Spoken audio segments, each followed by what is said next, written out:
September 2020, Pace, Florida. The coronavirus forced us to change our plans again and make our way up to the panhandle of Florida way earlier than we would normally get here.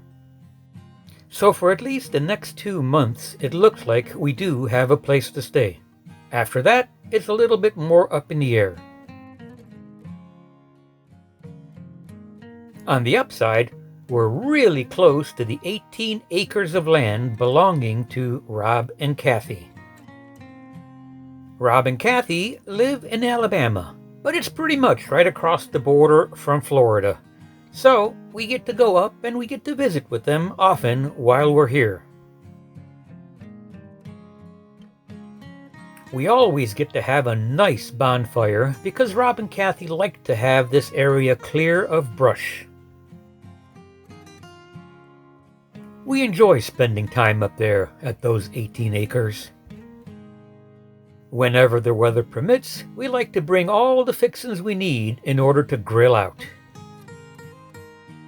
And so we get to spend a day grilling and eating and just enjoying each other's company around this massive bonfire. This piece of land is nice, and Rob and Kathy have been working on it for years to clear it and make it the perfect place for picnics and camping with friends and family.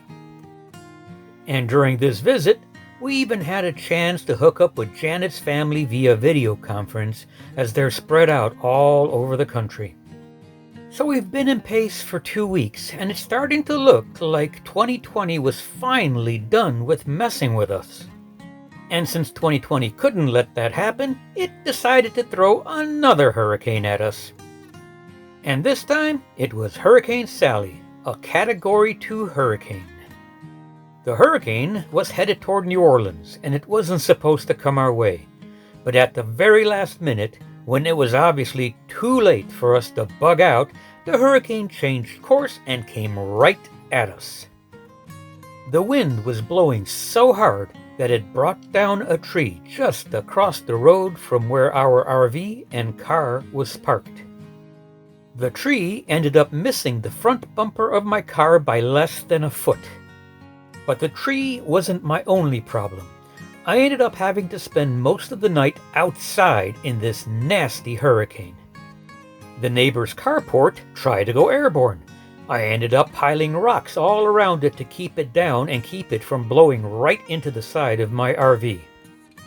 I also ended up chasing around pieces of sheet metal that got ripped off of the RV park fence.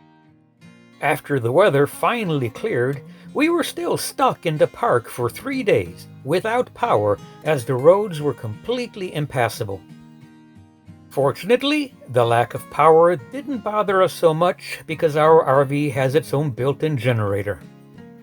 Again, we were fortunate. Despite all of the chaos and damage around us, our RV made it through the night without so much as a scratch. And when the roads finally opened, we had a chance to go out and survey the damage of the area, and it was very extensive. We had planned to stay in Pace for 2, maybe 3 months, but the hurricane changed all that as the damage to the park was extensive and we needed to move on. So it's time to get on the road again and make for our next destination. See you there.